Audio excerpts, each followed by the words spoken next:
Before we begin, I want to thank General Motors for their collaboration and sponsorship on this very special Juneteenth episode.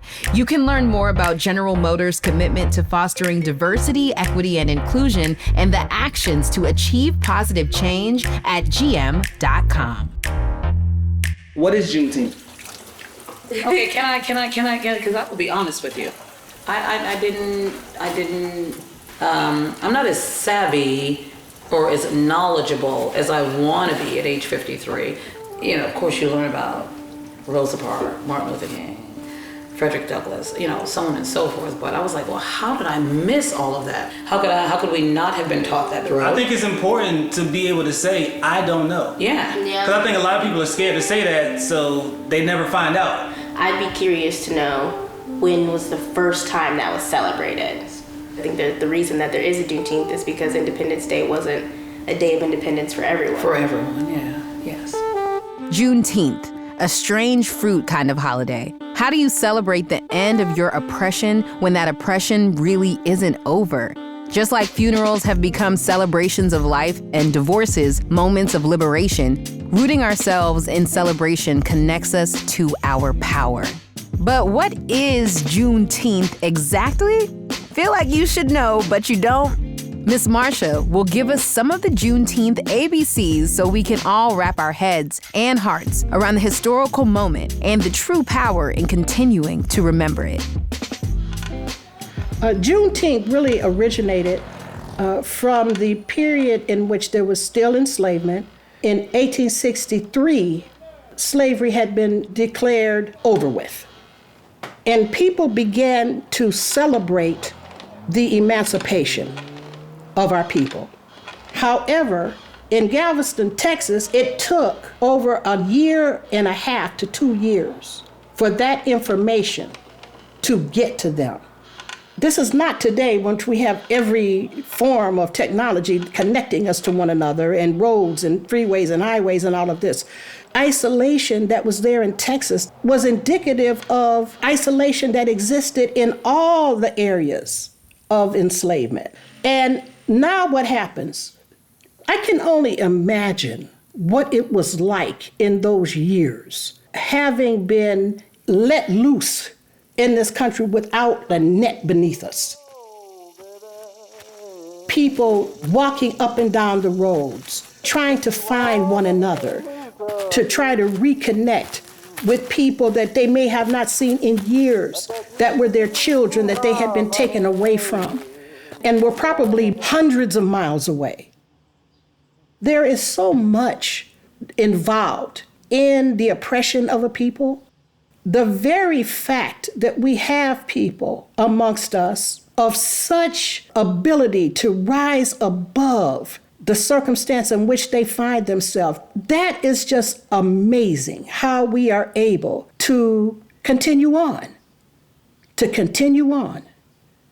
Which is why Juneteenth and the celebration and the holiday and the remembering is so important.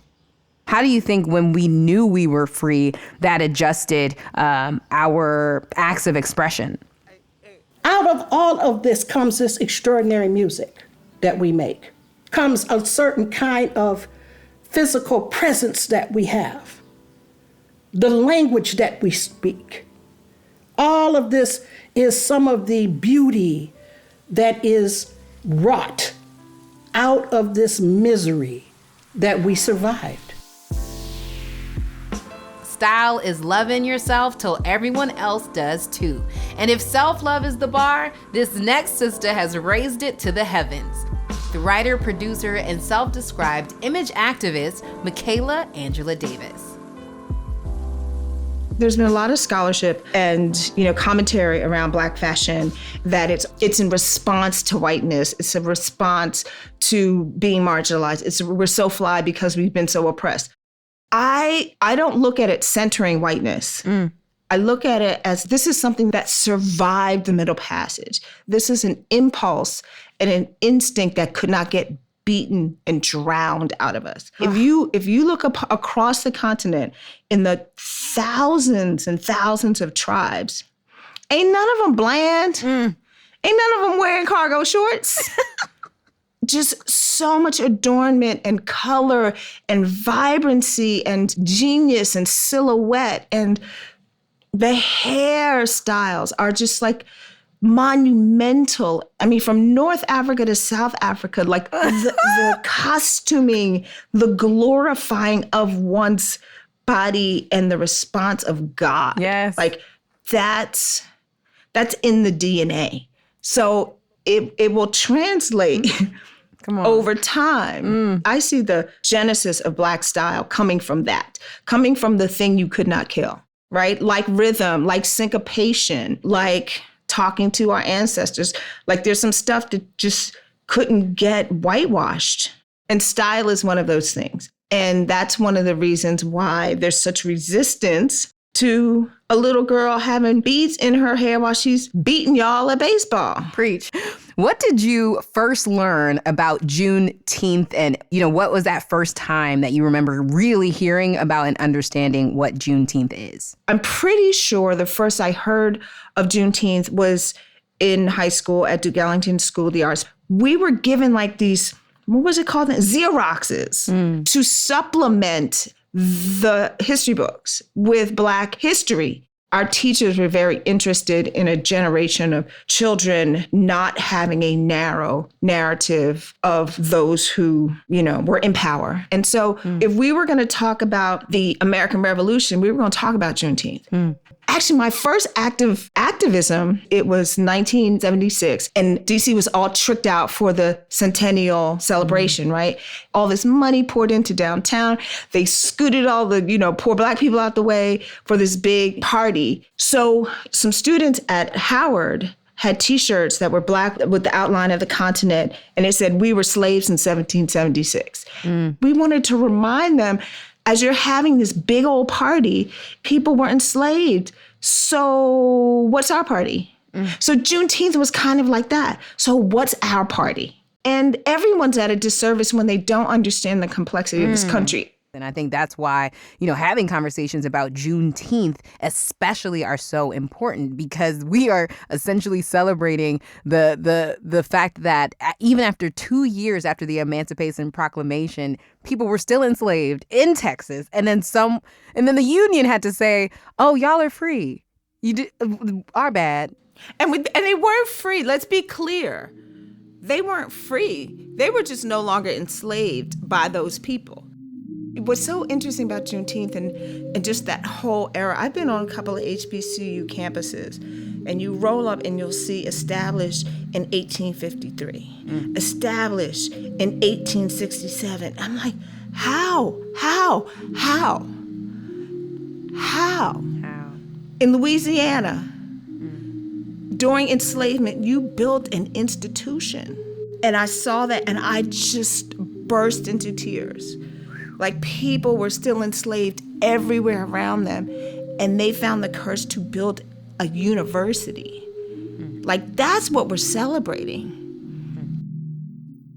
So do you guys think there is a certain irony to Juneteenth? Yeah.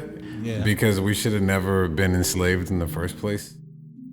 Emmy-nominated satirist Baratunde Thurston is no stranger to speaking truth to power and getting some thought-provoking laughs in the process.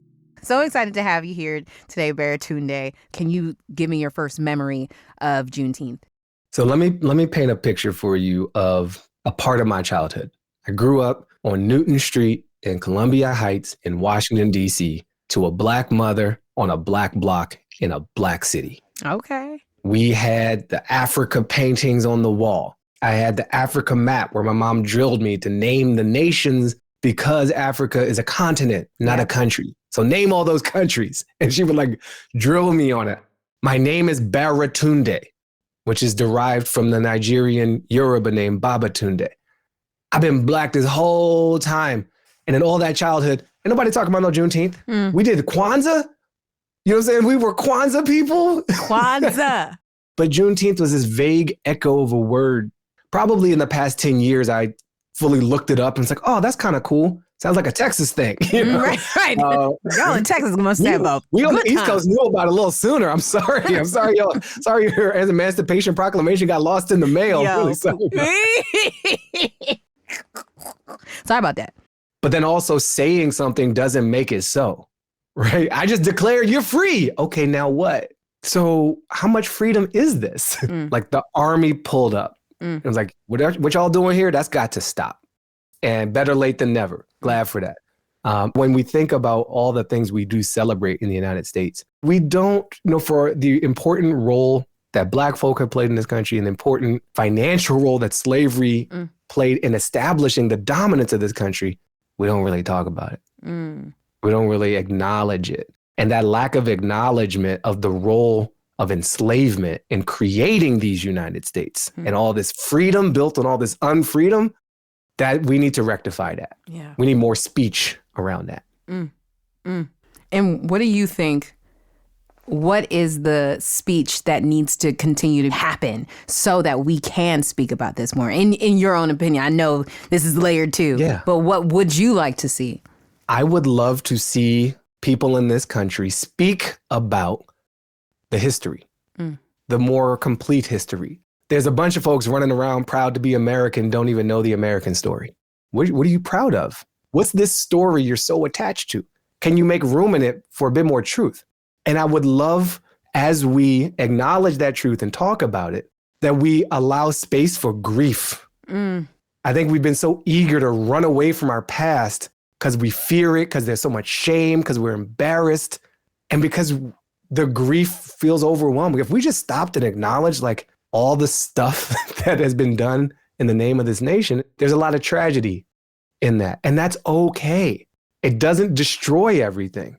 Like, that is so crazy that as a people, we have to ask for these things, even though we didn't want them done to us in the first place. Like, I have to ask you to say that you tried to kill me. But I didn't even, like, that's really That's scary. an awkward request. Yes. But it's real. But it's real. Yeah. I live a relatively joyful existence as a Black person. And sometimes if I stop to think about it, I was like, what are you so happy about, bro? Like, you're smiling.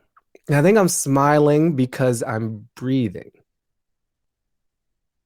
I think the part of the Blackness that I'm most proud of is that I'm just here. I remember this movie Clerks from way back in the day, and there was this line that stuck in my head for some reason. These guys are working at this bodega, and on a day that it's not their shift. Like, we're not even supposed to be here. And sometimes I feel that about Black people in the United States. We're not supposed to be here, right? Like in a technical sense, we didn't choose to be here. Like, we're not supposed to be here, but also the intention of many of the people who brought us here was to destroy us. We're not supposed to be. We're not supposed to be ourselves here. We're not supposed to speak our language here. We're not supposed to express our spirit and our joy here. So when I smile in this existence and I breathe now, it's because a whole bunch of other people made that possible. And I am proud that I exist as a testament to that. And I think the best version of this is that when we acknowledge these things, it helps free everybody. Yes. There's a lot of this language of liberation. We're going to free Black people. We're going to help Black people get free. Cool. Yes. But also white people, also all of America. Because when you're living in this limited and false story of yourself, you're not free. You're living inside of a lie. That's a cage. That's a cage of deception. And if you're not aware of it, it's all the more tragic. We knew we weren't free. You know what I'm saying? Like, it was very obvious. You out here thinking you're free and you're held captive by a lie. So let's all get free. How about that? How about that? General Motors is a proud sponsor of this very special episode for Juneteenth. For today and tomorrow, for freedom and the future, we're celebrating together. Celebrating the soul of our nation, the movers and the change makers. We're proud of the journey we are on together. In the history of today and in the future of tomorrow, General Motors is working to make change real, truly committed to helping create a better and equitable world for all. Learn more at gm.com.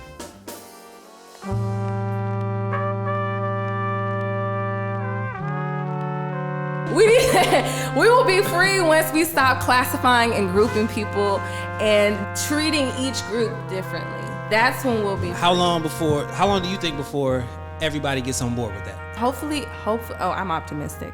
So- Hopefully within the next 100 years. Do we set a day for that to happen? And broadcast it to everybody like, hey, this is what we're doing on this day. I say Juneteenth. That way. Hey. You know, I have heard so much talk about now imagining what freedom means and looks like for our community in this day and age. But I wanted to ask you what freedom means to you. How do you define freedom? I don't have the occasion ever to define freedom. And I don't define freedom. You know, people can tell you sometimes, I don't know what it is, but I know what it ain't. Yes.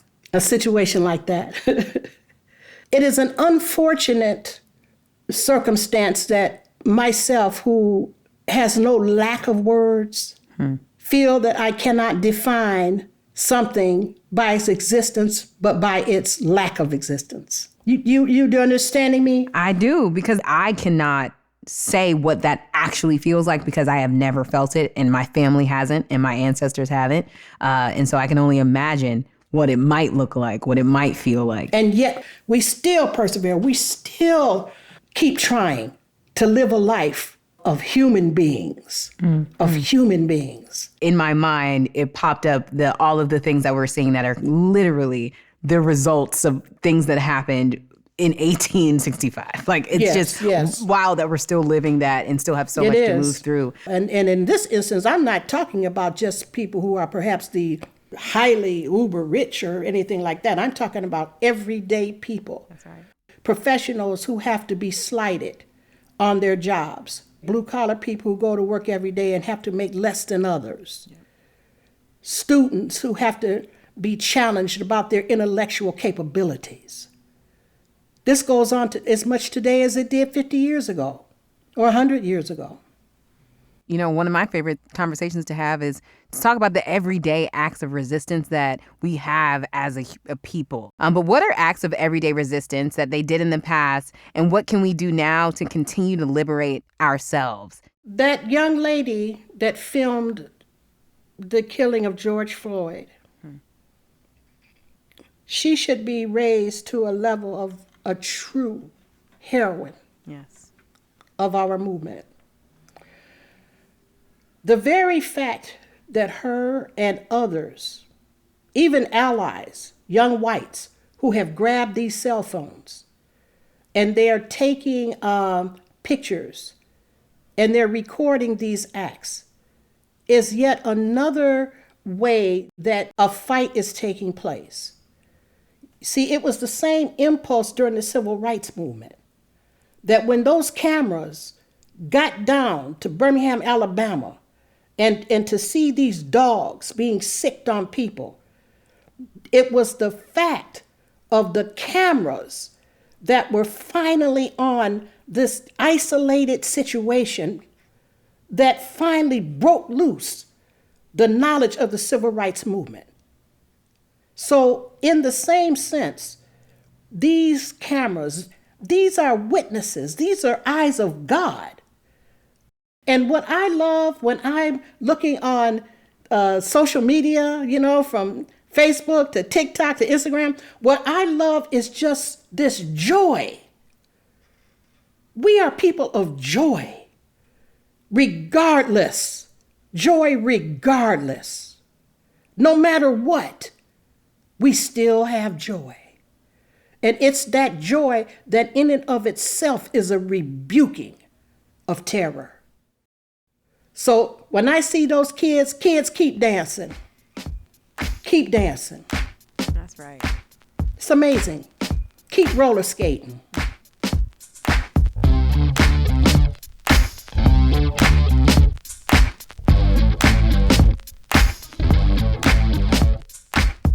So how are the people celebrating? If it was a Juneteenth block party, what would you like to see?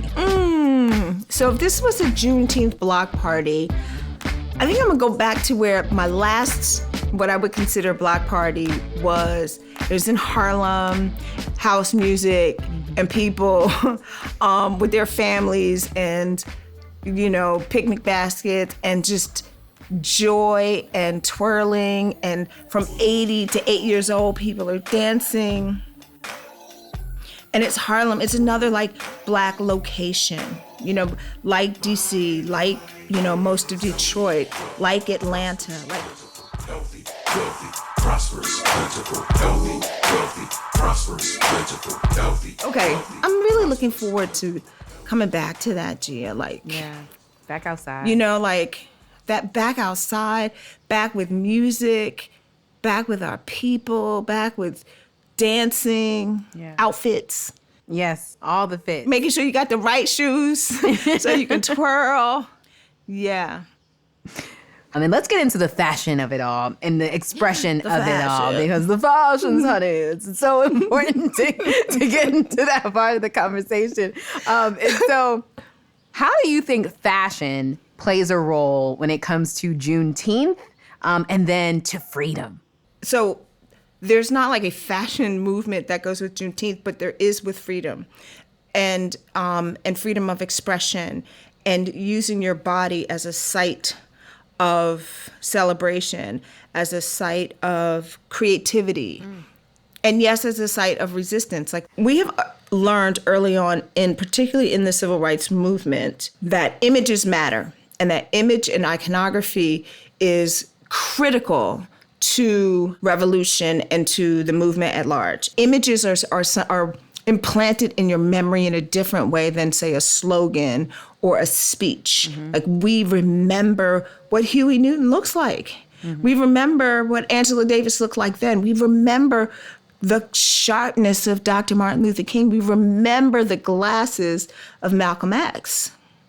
We are still seeing, especially now, everyone is practicing everyday acts of resistance. What have been some of your favorite types to see? A young woman on Instagram just started showing Black women lounging, kind of like reminiscent of like paintings of the Renaissance, but they were just like in their house. And that notion of Black women being luxurious, resting, napping, sipping tea, just not laboring. That is a revolution right there. Like Black joy and leisure is a revolution. Because, we've been resisting and fighting forever. I want to expand our liberation, right? Like, what are we doing that is self-liberating? And a lot of that comes from support. How this movement is different than, say, even the movement that I saw in the 70s was this notion of we have to take care of ourselves as well. I think that like support, juicy, good feelings, that's a revolution to me. That is beautiful. I think we need to figure out what does the Juneteenth look like? What are we going to serve when we're celebrating? I feel like it needs to be like. Is it a head wrap situation? Because it's always hot. Like a whole bunch of head wraps. Because also, under a head wrap, you could have a deep conditioning situation going on too. That's true. What does freedom for you feel like? So freedom for me looks like telling the truth all the time and making my own decisions. For my daughter, freedom looks like just safety. Where do you go when you feel like you fear for your own mental and spiritual freedom? Where do you go to kind of recharge and refuel that feeling of freedom? So where I go for a feeling of freedom, and I need to be clear about this, if I feel like I'm in any kind of like mental or emotional crisis, I will seek professional help. If I'm just having like a moment that I can't get through, I will call a mentor. I look to the wise women to just talk me down off the ledge. Of course, my mama. But for joy, where I go for joy is my daughter. Like, #dope daughter for real. Like, she makes me laugh. She's so smart and so funny and she's just the dopest. I love that. That's where I go. It's my daughter, my mama, my mentors, my ancestors. And I have a spiritual practice. I meditate, I pray, and I seek therapy if I need it. Like, that's it. Like, get God and get a good therapist. Amen. Okay, so we've all been to, our good family cookouts, family gatherings, family celebrations, and we all usually migrate or end up in one area. We've got our garage cousins, we got the people in the kitchen, we got the folks at the grill, we've got the people on the dance floor. Where do you usually find yourself in those gatherings, and how would you describe those in that group and why you belong there? Oh, I love that question. Where at the cookout do I find myself? I think I'm a kitchen girl because I end up in the kitchen because that's where the conversations are. That's where the wise women are because, they cooking and cleaning because we cooking and cleaning. And we're sitting down and we're having conversation and we're sharing stories. So I'm in the storytelling space. Yes. I'm in the kitchen. Because, they telling lies out in the yard. See, okay. if you at the table out in the yard with the brown looker, they telling lies. In the kitchen, they telling stories, they telling the truth. So I'm gonna be in the kitchen with the women watching what they do. And also, I need to learn how to make biscuits. So I'm gonna sit there and at the feet of women who have lived. I always want to be there. Today is about freedom and joy. And it makes us think of all that we've done together. General Motors is proud to celebrate Juneteenth with you today. It takes all of us working together to make positive change happen. General Motors is taking real action for diversity to create a better world for all. Learn more at gm.com. From all of us at More Than That, the creators, the radio teams, General Motors, and our guests, from our family to yours, Happy Juneteenth! Why are we not celebrating us every single day, every single month of the year? Are we only going to expect to see the celebration happen from people who have a history of not celebrating us, or do we find ways to make our own shows to celebrate each other? That's exactly what which is happening on a really large scale. It already is happening. Let's get to the celebration part of it because, like you said, that is my favorite part of Juneteenth is to see folks celebrate the freedom and the idea of freedom and the striving towards freedom. And so let's imagine we're at a block party. What does your perfect block party Juneteenth celebration look like? Take me through the sounds, the places, and the feeling, especially of the Black folks who are there. Oh, there's music. There's music, and it is this musical review through our history, through all the nooks and crannies. And it starts with some Chuck Brown, DC Go-Go. Yes. We go back, and we hit them congos, which is so African, which is so that drum that's in our DNA, that's in our roots. And we got Bob Marley and the reggae joint up in there. We got some soul. Marvin Gaye. Yes, some Marvin Gaye. Then I start smelling things. Yeah. I smell and I hear there's a whiff of smoke, there's a sizzle. And I'm smelling burgers on the grill. And then I'm saying there's a grill next to that grill. And it's the extra woke, climate justice aware Negroes rocking them vegan burgers, on a lettuce bun that they grew on a rooftop to keep that carbon footprint minimal. Yes. My brother, my sister. Yes. We do not need to eat of the flesh. You know what I'm saying? They telling the people next door, now look, I'm not judging you, but I'm judging you, brother. Do you want that in your body, my brother? You don't need that. Yes. So I'm smelling, and there's pies. Oh, there's pies. And nobody's showing up with a pumpkin pie trying to masquerade as a sweet potato pie. Thank you. So there is truth in this party and the supremacy. I'm a sweet potato supremacist. Yeah. That I will admit. And own that. Yeah. I honor you for owning that. But we all find our places that we migrate to at parties, whether it's family gatherings, block parties, whatever. Where do you find yourself at these gatherings and why? How do you describe why you end up where you end up at family gatherings? One of my favorite block parties that I would go to every year is in Philadelphia. And I find myself in two places. One by the grill, because, somebody's got to oversee, inspect. I consider myself like a safety inspector. Okay. just want to test stuff as it comes off the line. Just make sure it's good enough for everybody else. That's a public service I provide. Thank you for your service. You got it. Then the other place is by the DJ booth because it's become increasingly a technology booth. And I'm brother Wi-Fi.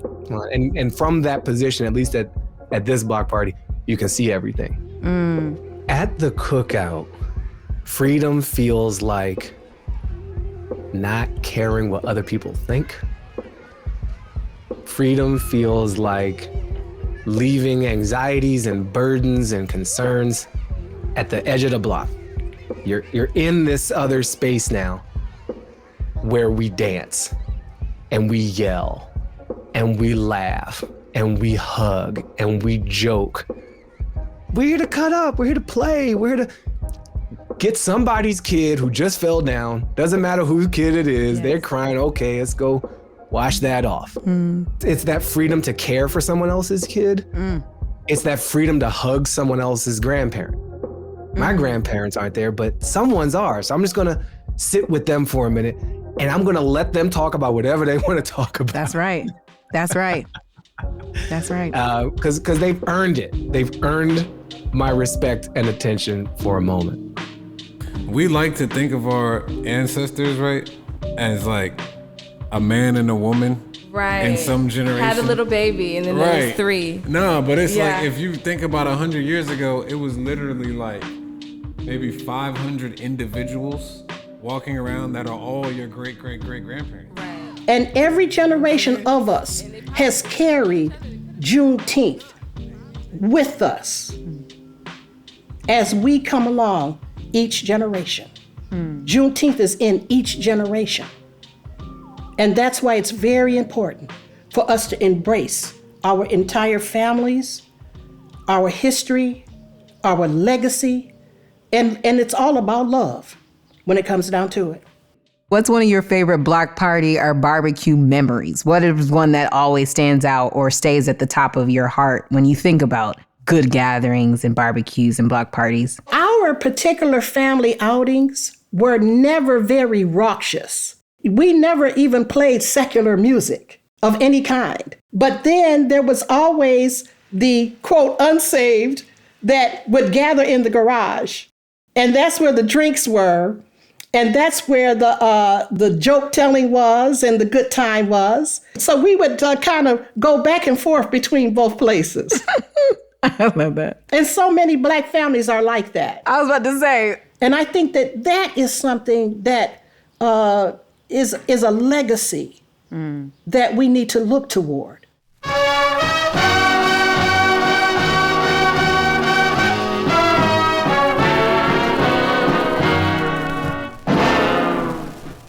My father was a record man by the name of Joe Von Battle, who opened up a record store in 1945 in Detroit after World War II. He loved the blues, and that's what he wanted to play, particularly in the area near Black Bottom, what we call that in Detroit, where people were still coming from the South.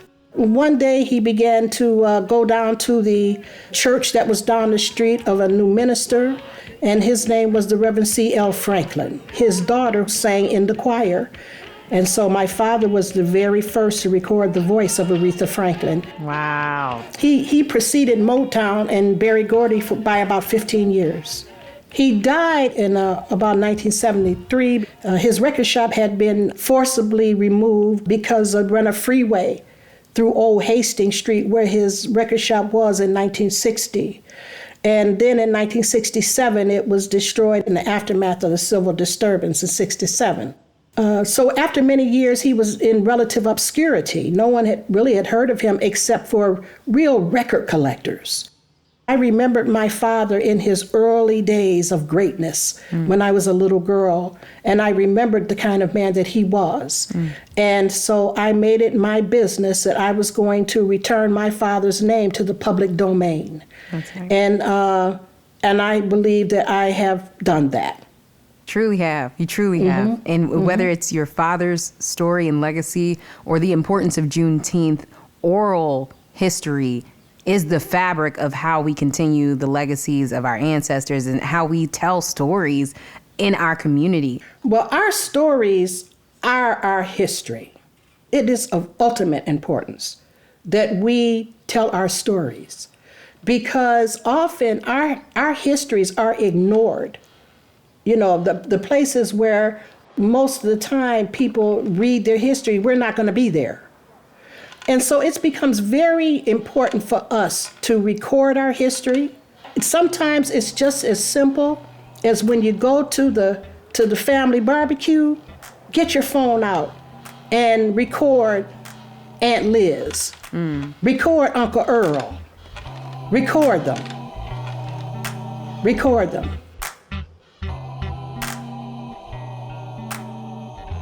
I think freedom is just being able to exist and without all of these outlier things in place that restrict you from doing or thinking or saying or moving or creating or breathing. Yeah. What does freedom feel like? How would you describe freedom? Ooh. Freedom is giving myself space. Freedom is forgiving myself and liberating myself from some extraordinary standards I've sometimes held myself to. Freedom is letting myself make mistakes. I'm like, that's okay. You're not perfect. And real freedom is not even trying to be perfect. I said that one through my teeth. That was harder. Right. But wow. Not even the trying. real freedom, as my sister Belinda would say, is just being. That's her whole thing. Just be. She has just be yoga, just being. And it's like, if you can be you, you have the freedom to be who you are and accept you and not contort yourself to other people's expectations of you. Oh, that's dope. That's a journey, though. That's a journey. That's a journey. And I pray that every person listening to this gets to feel that, because I mean, I'm not there, but at least I hope we all at least get to feel some semblance of that, because I feel even the way you said it, like I felt freer. I was like, wow, talk about it. I'm just going to be here and be. Okay, the last question I have for you is, we have ended the block party now. We're all leaving, but we're approaching a specific corner. And the streets that we're walking on are Joy Avenue and Freedom Boulevard. What do you see at the intersection of joy and freedom? Who is there? What are they doing? What are you experiencing? My mother is there. My mother is no longer here with us in this layer of reality, but she is at that intersection. And she's saying, what took you so long? Yes. I told you this is where I was going. Yeah. And that intersection is a meeting place of people I have known, people I have heard about, people I have not known but feel like I do. You know, it's a gathering from the past and the future, because that is where that's the only place I think either true version of those can happen. True joy, I don't think, can exist without freedom. True freedom means we are in a place of joy, and they're the same place. It's the intersection. As we wind down our virtual Juneteenth block party, stay free by any means necessary. And always remember that celebration connects us to and roots us in our collective power. Okay. What is your earliest knowledge of the history of our family in this country? Ladies first. Just Get a little closer. Grandparents. My grandparents were here. They were from Bennettsville, South Carolina. It's called the Sandhills. And then they moved up north? And then they moved to Youngstown, Ohio, and worked in the steel mills. And my grandmother did not work. And then they came to D.C., and my grandmother was cleaning houses.